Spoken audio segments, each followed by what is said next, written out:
Well, I'm very excited today to have an opportunity to talk about the concept of praying through the hymnal and using our hymn lyrics as a form of meditation and prayer. And I'm excited today because I'm getting a chance to do this with one of my dear friends and classmates from seminary, Jean Renard. Jean, tell us a little bit about yourself before we go into our. Um, as Mother Amy said, I am a classmate and good friend of hers. We've known each other for what, 13 years now? Yeah, Yeah. yeah. And been through a lot together. And I never quite know where to look. You, camera. So if my eyes shift, it's not that I'm Oh, blind. yeah. Yeah. The Anyway, cat that walks into the room, that's always a good thing to shift your eyes to. I did shut the door. Ah, you're wise. Yeah, I because did. otherwise they'd be all, dee, dee, dee, dee, dee, dee, dee, dee, dee, dee, dee. Okay, but enough about that. Back to me. I have been the rector of Grace Episcopal Church here in South Dakota since graduation. I just had my 9-year anniversary of my installation on October 14th, which I didn't remember. Someone else remembered it for me, Nice. which was nice. Yeah. Um, and it's been a journey, and sometimes good, sometimes bad, but God always has a plan, and I'm very happy to be doing this because in my previous lifetime I was an opera singer, Hmm. and so focusing on our hymnary and focusing on the words and the meanings of what it is that we sing is really important to me. I've had to, in my parish, we're not big singers. We don't have an Emmy-winning music director, just to use a chance. Anyway, and a lot of people don't sing. So I've encouraged them, they don't want to sing, to just read through the lyrics of the hymns, because I said the that is the theological statement. It's not the music, which you can tell because several hymns are set to different music. Um, it's the words, and the words are what's important to us. And I've actually had success in that. People have come up to me and said, I never really read along, but I've been reading those and they're really interesting. Yeah. Yeah. It makes a Oh, big difference. And it and does. the hymn that you chose for today is particularly interesting because you've chosen it because the tune that it's set to is General Seminary, which cat out of the bag was the seminary that we both went to. But it's the lyrics of it is what really, to me, speaks to me very strongly about the idea of praise, and so when you put it with that music, it I have a love of the music because of the title of the music, but the words are just absolutely, they inspire such, and every time I hear it, it brings something different to mind. So let's not delay anymore. Let's get right to it. Would you be willing to read to us the words of the hymn? I would be happy to. Great. King of glory, King of peace, I will love thee, and that love may never cease. I will move thee. Thou hast granted my request, thou hast heard me. Thou didst note my working breast, thou hast spared me. Wherefore, with my utmost art, I will sing thee, and the cream of all my heart I will bring thee. Though my sins against me cried, thou didst clear me, and alone when they replied, thou didst hear me. 7 whole days, not one in 7, I will praise thee. In my heart, though not in heaven, I can raise thee. Small it is in this poor sort to enroll thee, in eternity's too short to extol thee. Mm, mm. I love those words. Oh, absolutely. So just to give us a little bit of context, I did a little bit of research into the person who wrote the words, who's George Herbert, which is a name that especially a lot of musicians have heard. He's written quite a number of lyrics that have traveled through time and I think hold up very well. Um, he was actually the fifth son in his family, and he was going to step into the career of being an official in the court of King James the First. And then everything was going well for him, and the king died. And so, of course, when the king dies, everything gets thrown into turmoil, especially at that time period. So he Yeah. thought, I don't know how well this is going to go. I think I'm going to get out of politics.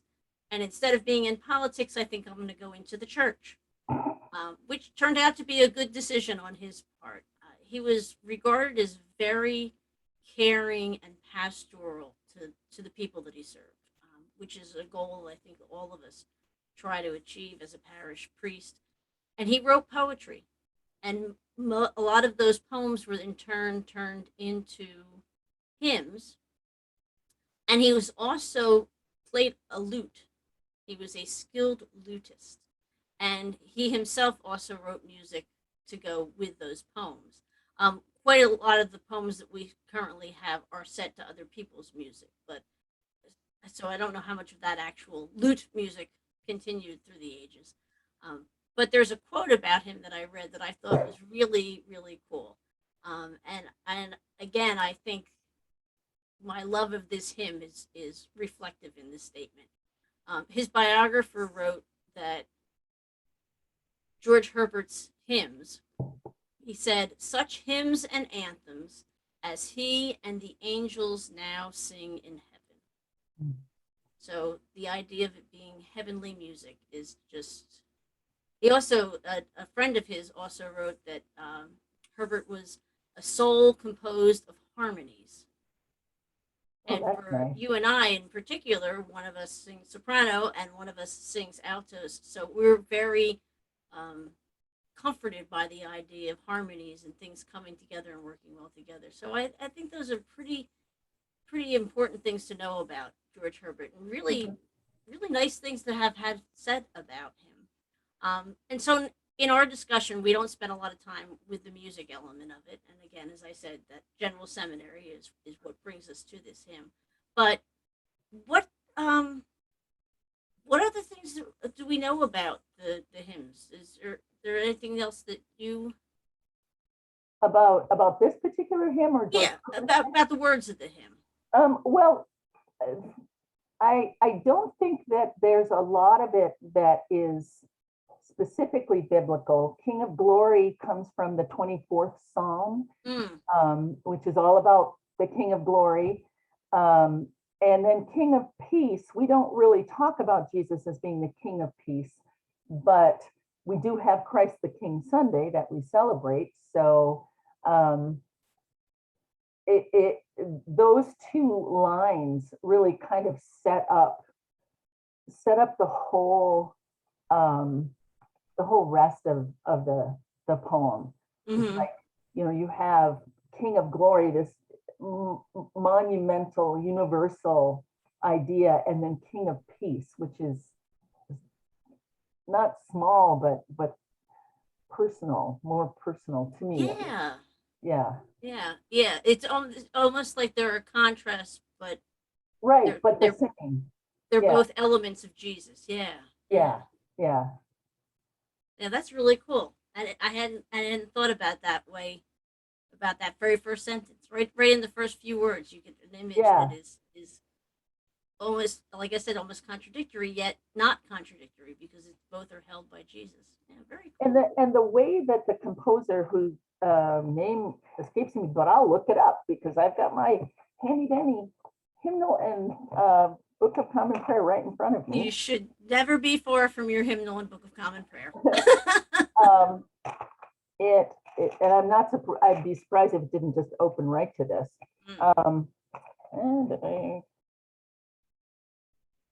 David Charles Walker, who is a that we can edit out. Let me just close that down. I should have done that before. But, okay. David Charles Walker, who is a not really contemporary, but he's a 20th century composer. He was born in 1938. And at the printing of the 1982 hymnal, he hadn't died yet. He probably has by now, but he may not. But one of the things that, speaking of that first line, one of the things that I really like about that is King of Glory is a descending line, King of Peace is an ascending line. So Oh, you normally you think of glory as like glory, right, is the top. Yeah. but this is glory, peace. It just I love that contrast in the music. I mean, I love this piece of music anyways, Mm. but and I never sang it. I probably did in church, but I never really knew it well until we got to general. Hmm. This was my audition piece for David for the Oh, Panthers. Yeah, oh yeah. wow. Which you nailed, obviously.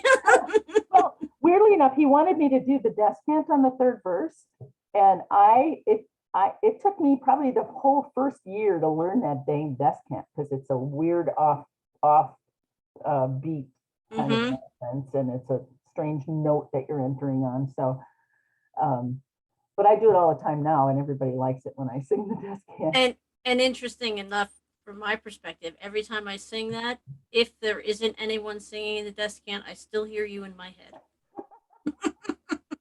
So you did learn it, and you did do it well. Oh, thank you. So that gives us a lot of like background information and about the hymn itself. But let's dive a little bit deeper into the personal element of it. So how about if I read the words again, and this time we can start to think about how it impacts us in our personal lives and what kind of emotions and connections we have through the images. King of glory, King of peace, I will love thee, and that love may never cease. I will move thee. Thou hast granted my request. Thou hast heard me. Thou didst note my working breast. Thou hast spared me. Wherefore, with my utmost art, I will sing thee, and the cream of all my heart I will bring thee. Though my sins against me cried, thou didst clear me. And alone, when they replied, thou didst hear me. 7 whole days, not one in 7, I will praise thee. In my heart, though not in heaven, I can raise thee. Small it is in this poor sort to enroll thee. In eternity's too short to extol thee. So, what kind of a personal connection do you feel with those words? I think for me, the personal connection comes in the second line. When I first started singing this, the whole thing is personal now. But wherefore, with my utmost art, I will sing thee. I came from being a professional singer Mm-hmm. to being a candidate for holy orders and then a priest, and so my utmost art in my mind is music, and thinking of being able to use my utmost art, the thing that's inside of me, to sing to God. It to me that just makes it so personal. Like I will give everything I have, just like I gave everything I had when I was a singer. I will give all of that to God, Mm. and that kind of hooked me in. And then the whole it's called a hymn of praise, and it is, but it's also a hymn of gratitude. Mm. Um, Not just because he's like, you've heard me, you've spared me, you've cleared me, you've all of these things you've done for me. What can I do but give you everything that Mm-hmm. is me in return? And I love that. He wrote another poem, and I'm trying to that I was looking down while you were reading it. I'm and I probably shouldn't have, but I'm trying to find it. It's, let's see, it's called The Call, and it's part of the Four Mystical Poems. Mhm. And I'm not sure that it's called that. No, it's not called that in the hymnal, but oh, it is. I found it. And I'm going to read part of that too.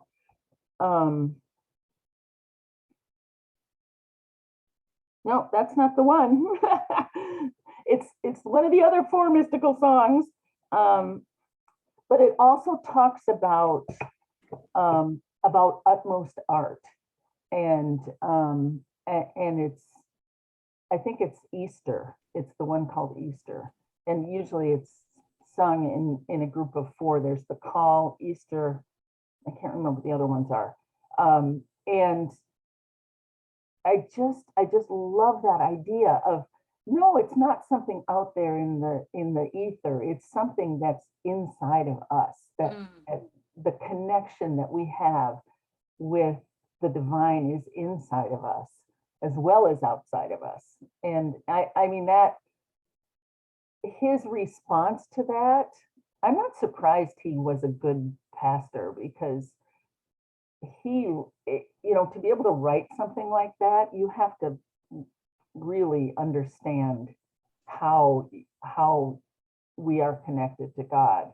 And then his response is 7 whole days, not 1 in 7, which I always think of as like a dig to the to people who only go to church on Sunday and then don't think about it from then. But for him, it wasn't just a Sunday job; it was every day. And every day on earth, in my heart, though not in heaven, because I'm not there yet, I can still praise you and lay my soul at your feet.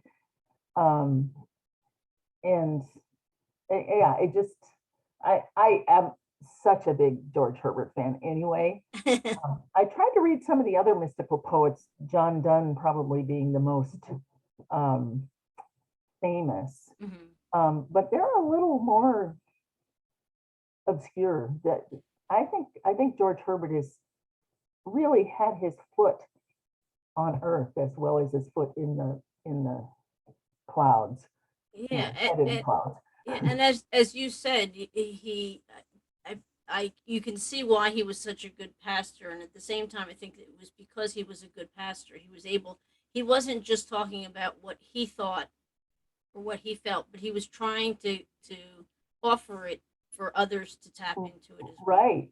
And I mean I think that's why these hymns last, because he does touch, he does offer that to us to be able to respond. And because I'm sure there were probably lots and lots of poets back in the day, back in the 16th century. Oh, sure.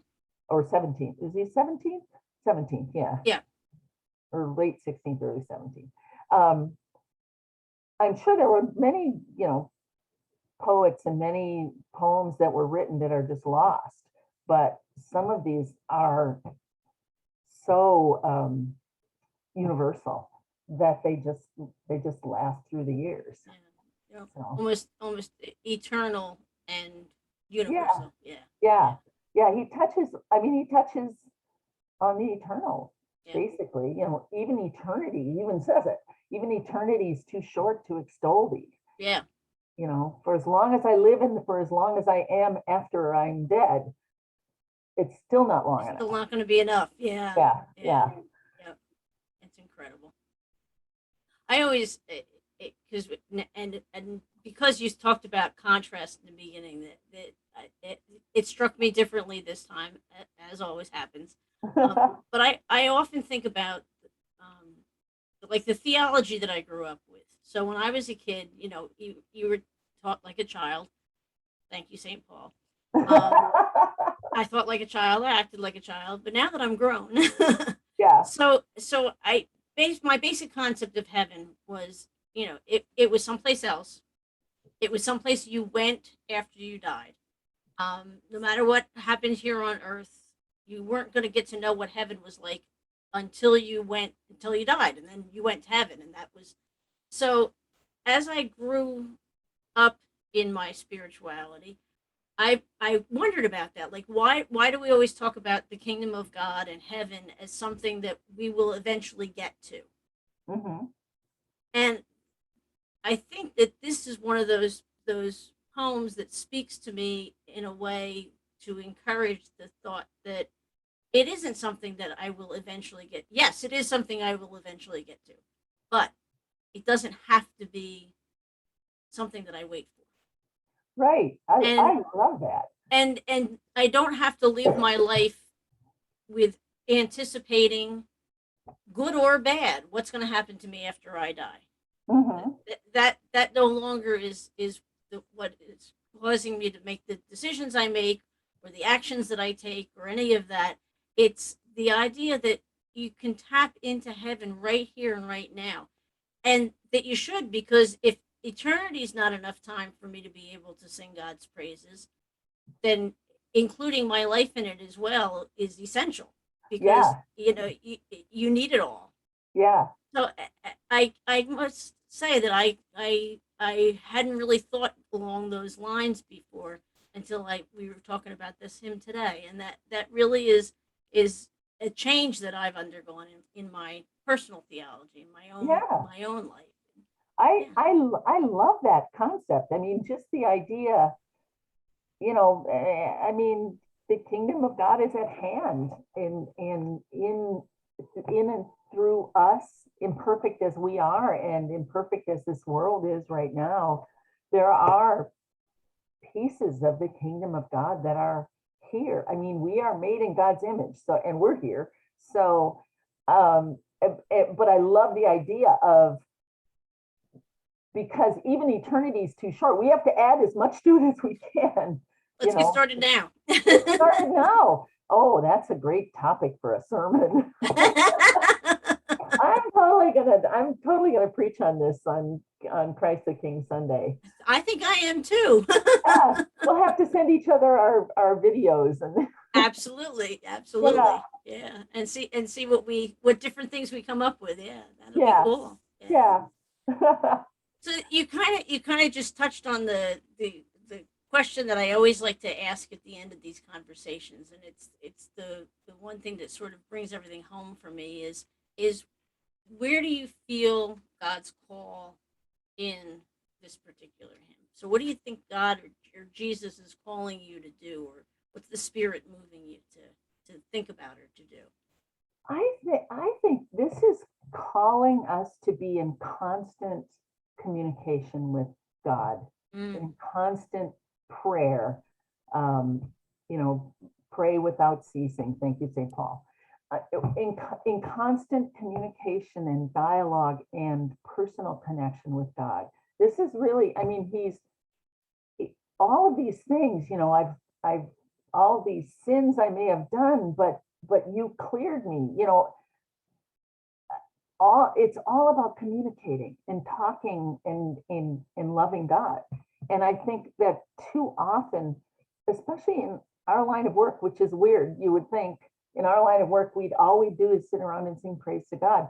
But we've got to do budgets and we have vestry meetings and we have yep. cranky, congregations and um, all of that, and then COVID, Yep. all of that tends to push God kind of, he's not gone. We're pretty sure but it tends to push God into the corner a little bit. And this, to me, these lyrics bring God right back into the center of our lives, where God should be, and where Jesus speaks to us from the center of our lives. And I think that it's so personal. These, this it's a prayer, really. It's, I mean, I think all of his poems, that I don't know if he wrote secular poems, but all of his mystical poems are prayers.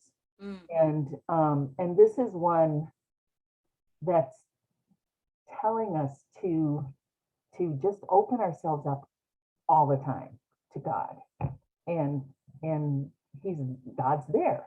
It's all about, I'm here, but you're here, and you've heard me, and he says that twice. You heard me. Yeah. Yeah. So I think this is a real encouragement for us to really listen and to really know that we're being heard. Because right now it seems like so many people aren't being heard. And if we can get the feeling in ourselves and then also convey that to other people, that you may not be being heard by people around you, but God is hearing you all the time. So And it brings a depth to our prayer. Then it yeah, brings it reminds us that, oftentimes someone will say to me, can you pray for me? And okay, let me think of the words. Let me think of the yeah, yeah, and in that moment, I'm saying the prayer that I form in my head. But to stop and think, that person says to me, "Will you pray for me?" Whatever I say, God is going to listen and know exactly what that person needs and wants. yeah. And so, is it so important that I get my words right? No, not really, No, because God is going to listen to it and listen to the intent behind it, not yeah, just the whether the words sound pretty or not. right, Yeah, right. yeah, Yeah, I think, we are in the Episcopal Church at somewhat of a disadvantage because we're not early on as kids, we're not really encouraged to do extemporaneous prayer. yeah. Obviously, we have to do it a lot as adults, as priests, because would you pray for us, Mother Jean? Right now, But, I'm back in the vesting room trying to get out of my duds. And people are like, come on, we want to eat. Will you yeah. come in and pray? Funny story about that. Our previous bishop, John Tarrant, bless his heart, he just passed away this past year. Huh. Yeah. He, at the installation of a friend of mine down in Sioux Falls, or we don't call them installations anymore, whatever they're called, celebration of new ministry. He was yakking he was a great communicator, great talker to people, and very personable, and we're yakking up in the vesting room. We get downstairs and everyone's waiting. No food on plates, nothing, because the bishop hasn't prayed yet. And so he says, gracious and loving God, may you first let everyone know that someone besides the bishop can pray. I love it. Then he went on to, You do a prayer. to do a prayer. Oh my God, it's so funny. I never forgot that. That's great. That's great. But it is a good reminder that, that God listens to every one of us. So Yeah, just yeah, because we have a funny collar on doesn't mean that we have any better no, hotline to God or anything like yeah, that. That yeah, God is listening to each and every one, and yeah, in it with each and every one of us. Yeah. right, right, yeah, I found myself too landing on that whole idea of the 7 whole days, not 1 in 7, and the idea that I and I I'm sure you even hear the same thing in South Dakota as we hear here in New Jersey. I'm too busy. I have too much to do. I can't possibly do more. I'm too busy. oh yeah, And to stop and say all these things that I fit into my schedule during a typical day. I manage to do all these things. I have all these things in my calendar. I have these things on my schedule. But the priority is the time that I'm with God. And hmm, God is with me in all of that. And it's a different perspective, I think. And I yeah, think that's what I'm getting called to think about, is how to change that perspective. That it's not just when I walk into the building that I am doing church stuff. yeah, That it's part of what I do. When I sit down and write out my shopping list, when I'm in the grocery store, when I'm walking my garbage over to the dumpster, God's in it with me all those times. right, And if I look at it that way, if I think to myself, well, remember, eternity is not even enough time, Yeah. then I'm feel encouraged to take every minute and every action that I do and see how it's connected, or take the time to thank God, or to show off, gee, God, I have running water this morning. Isn't this incredible? Thank you so Yeah. much. Yeah. To make it part of that 7 whole days and not just that one out of Yeah. 7. And it again, it's just a perspective change. Yeah. It's not going to free up huge quantities of time in my schedule, nor is it going to make me, handle the busyness any better. But I think it will help me handle the busyness better, Yeah. because I don't feel like I'm rushing through to get to a point where I specifically am going to do God's work. Right. Right. Yeah. Yeah.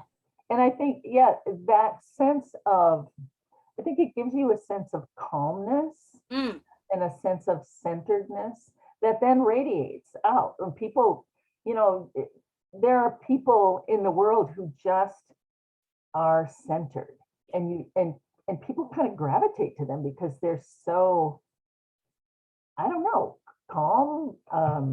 Sometimes they're not even calm, but they're just, you kind of want to sit at their feet. George Council was one of those in spades. my former bishop, yeah, Spades. yes, Oh my gosh. definitely. Yep, yep. You just sometimes I just wanted to go and stand next to him so that I could feel that sense of calm. Yeah.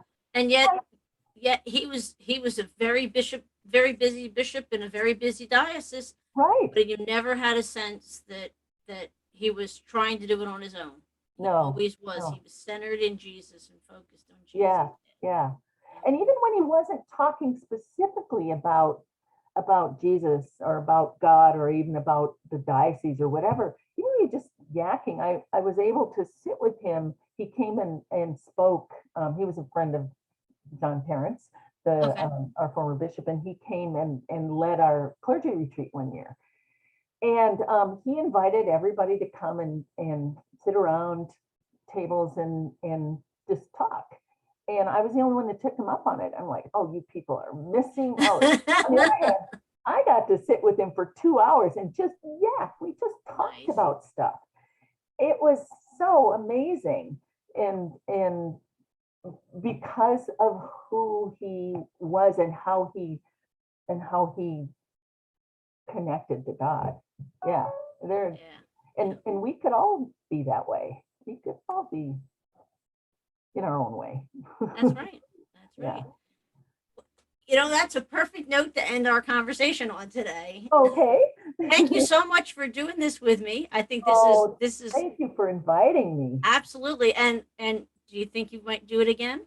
I think I will. I I think I'm going to find that Easter hymn. That sounds like a plan. Then we can shorten the part about who George Herbert was, because everybody all know We'll that. already know who George Herbert was, but then we Yeah. can delve into those. That'll be excellent. I would love to do that. Maybe Well, I could do. I think we have all four of the mystical texts. What are they called? Cool. Mystical songs. Cool. I think we have all four of them in our hymnal. I'll double check on that. Sounds like something that we can delve into and do Yeah. like a comparison. I think that's cool. Yeah. I'm excited about that. That's Good. awesome. Good. Well, thank you again, and to all those that will tune in to hear our conversation. Thank you all for showing up, and take care, and God bless you all. God bless you.